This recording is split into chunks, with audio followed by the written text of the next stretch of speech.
பல்லவ மன்னர்கள் இந்த மாமல்லபுரத்தில் 4 விதமான கோவில்களை ஏற்படுத்தியிருக்காங்க. அதில் முதல் கோவில் குடவரை கோவில், 2வது கோவில் கற்றழை கோவில், 3வது கோவில் இந்த புடைப்பு சிற்பம், 4வது கோவில் ஒரு பாறையே தேர் போன்று அமைச்சிருப்பாங்க. அதாவது நாம் அடுத்ததாக இங்கு பார்க்கும் குடவரை கோயிலுக்கு ராமானுஜர் மண்டபம் என்று பெயர் வைக்கப்பட்டுள்ளது. பல்லவ மன்னர்கள் ஆட்சி காலத்தில் இந்த குடவரை கோவில் சிவனுக்காக அர்ப்பணிக்கப்பட்ட ஒரு குடவரை கோயிலாக இருந்திருக்குங்க. அதற்கு பின்புதான் வைணவ கோயிலாக மாற்றப்பட்டுள்ளது.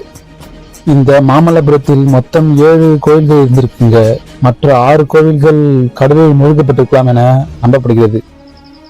இங்க நம்ம பார்த்துருக்க இந்த இடத்துல மிகவும் பிரம்மாண்டமாக ஒரு அரண்மனை இருந்திருக்குங்க. பல்லவ மன்னர்கள் ஆட்சி காலத்தில் இங்க ஒரு அரண்மனை இருந்திருக்குங்க.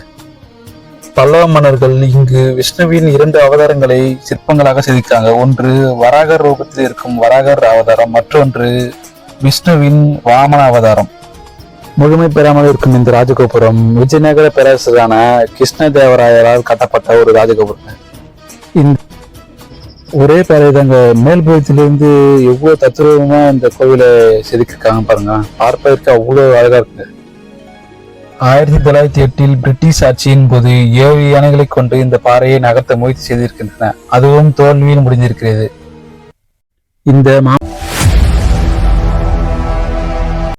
வணக்க மக்களே, எங்கு பார்த்தாலும் பாறையில் செதுக்கப்பட்ட சிற்பங்களும் குடவரை கோயில்களும் கற்றழை கோயில்களும் நிறைந்து காணப்படும் மாமல்லபுரம்.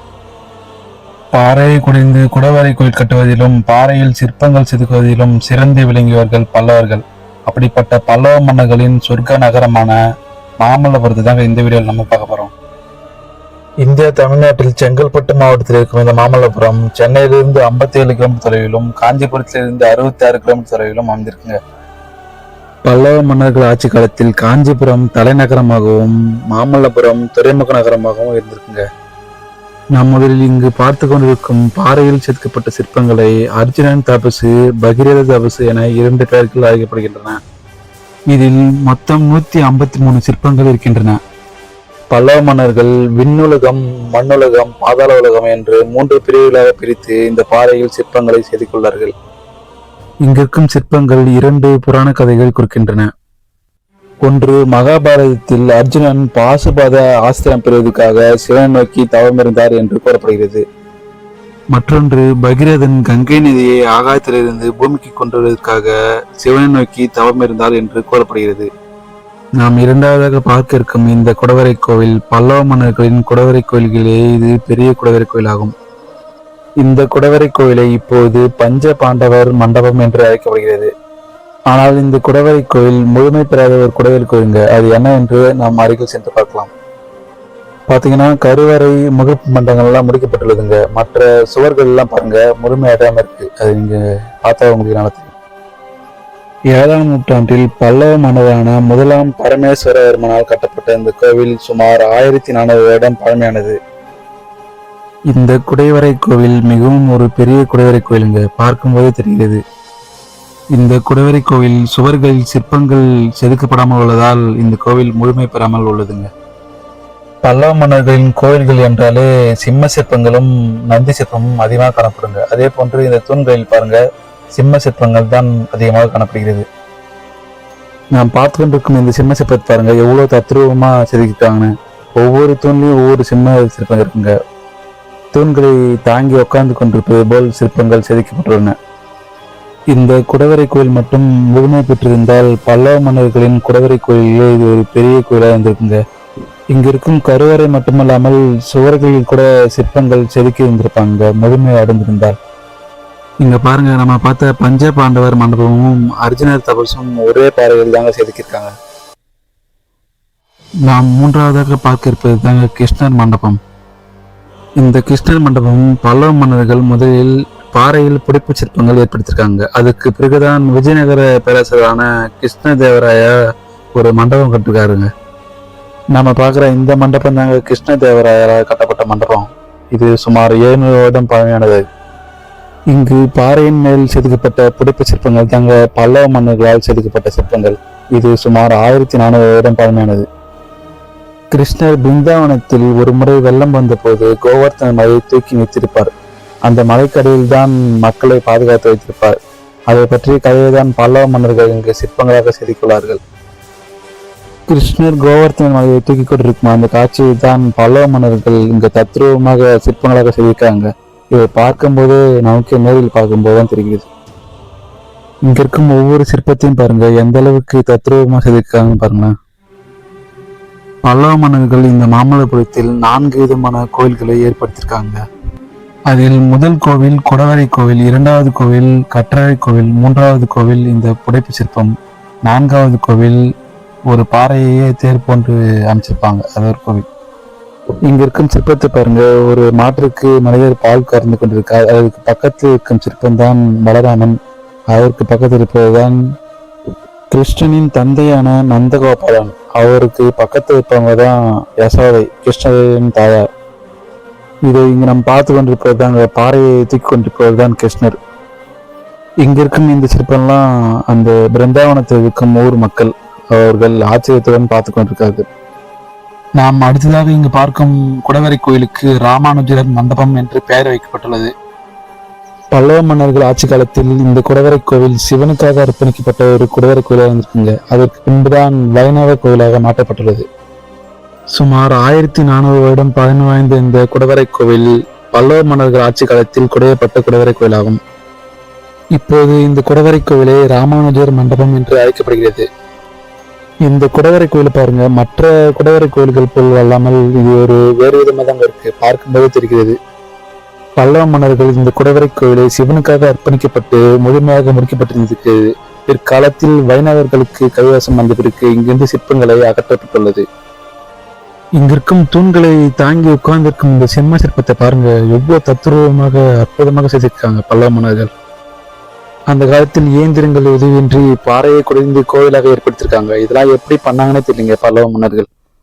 இங்கிருக்கும் சிற்பங்களை மட்டும் அகற்றப்படாமல் இருந்திருந்தால் இந்த குடவரை கோயில் பார்ப்பதற்கு அவ்வளவு அழகா இருந்திருக்குங்க. இந்த குடவரை கோயிலுக்கு மேல்புறத்தில் ஒரு கோவிலோ அல்லது மண்டபமோ இருந்திருக்குங்க. அது இப்போ சிதிலமடைஞ்சிருக்குது. அது இங்கிருந்து ஒரு படிக்கட்டு வழியா செல்ற மாதிரி அமைச்சிருக்காங்க. இப்போது அந்த மண்டபம் சிதிலமடைஞ்சிருக்குது. இப்ப நம்ம பாக்குற இந்த மண்டபம் நாங்க கற்களை கொண்டு மிகவும் பிரம்மாண்டமாக கட்டிருக்காங்க. இது ஒரு மண்டபமாக இருந்திருக்கலாம் அல்லது இங்க ஒரு கோவில் கூட இருந்திருக்கலாம். ஆனால் இப்போது சிதிலமடைந்த நிலை இருக்குது.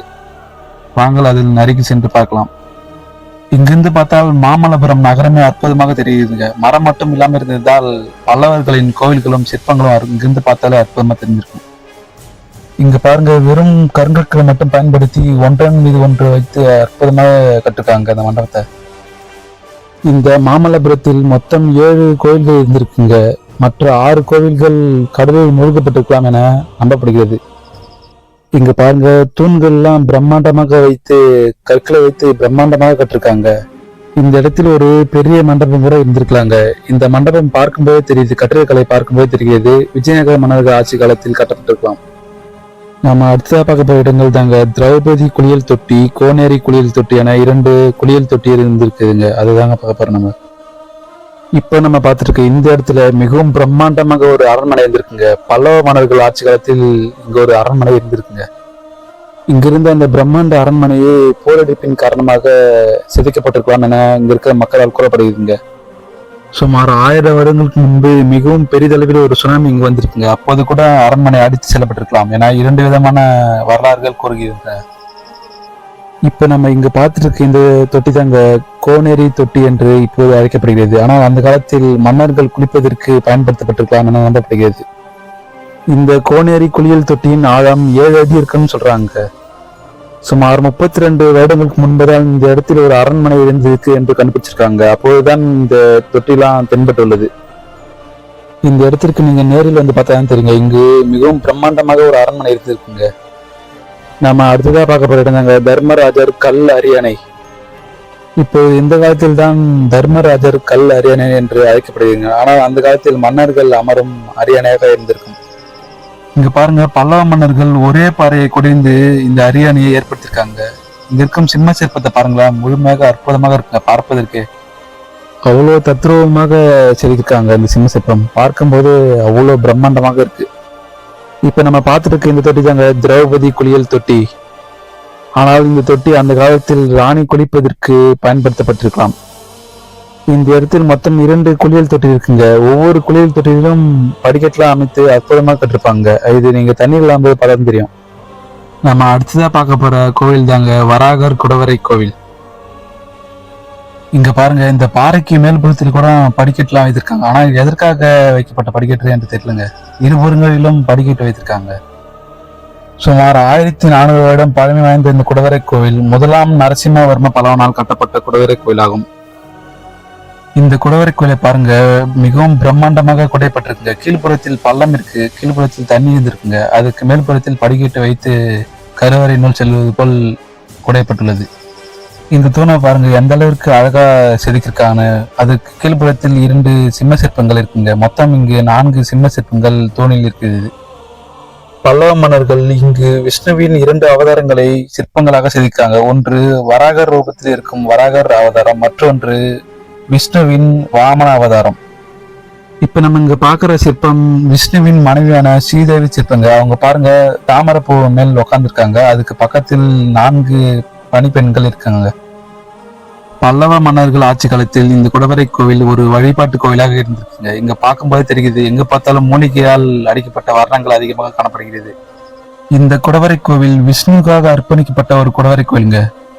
இப்ப நம்ம பார்த்திருக்க இந்த சிற்பம் தாங்க விஷ்ணுவின் வாமன அவதாரம். பார்ப்பதற்கு அவ்வளோ அற்புதமாக இருக்குங்க. ஒவ்வொரு சிற்பமும் பாருங்க அவ்வளவு தத்துருவமாக செதுக்கிறாங்க. இந்த சிற்பம் துர்கை சிற்பங்க. பார்ப்பதற்கு அவ்வளவு பிரம்மாண்டமாக இருக்கு. கீழ்புறத்தில் ஒரு மனிதர் பாருங்க தன்னைத்தானே தலையை வெட்டி கொண்டிருக்கார். நாம அடுத்ததா பார்க்க போற இந்த ராஜகோபுரம் தாங்க ராயர் கோபுரம். முழுமை பெறாமல் இருக்கும் இந்த ராஜகோபுரம் விஜயநகர பேரரசரான கிருஷ்ணதேவராயரால் கட்டப்பட்ட ஒரு ராஜகோபுரம். இந்த ராயர் கோபுரத்தில் தான் தமிழ் சினிமாவில் அதிகமான படங்கள் எடுக்கப்பட்டுள்ளது. இங்க நீங்களே பாருங்க எவ்வளவு பிரம்மாண்டமாக பெரிதளவில் கட்டிருக்காங்க இந்த ராஜகோபுரம். இது மட்டும் முழுமை பெற்றிருந்தால் இந்த ராஜகோபுரம் பார்ப்பதற்கு அவ்வளோ அழகா இருந்திருக்குங்க. இங்கு இருபுறங்களில் இருக்கும் தூண்களை பாருங்க, பார்ப்பதற்கு அவ்வளோ அழகா இருக்குங்க. அதன் வடிவமைப்பை பார்க்கும்போதே அவ்வளோ அழகா இருக்கு. விஜயநகர மன்னர்கள் அந்த காலத்தில் இங்கு ஒரு கோவில் கட்டுவதற்காக இந்த ராஜகோபுரத்தை ஏற்படுத்தியிருக்காங்க.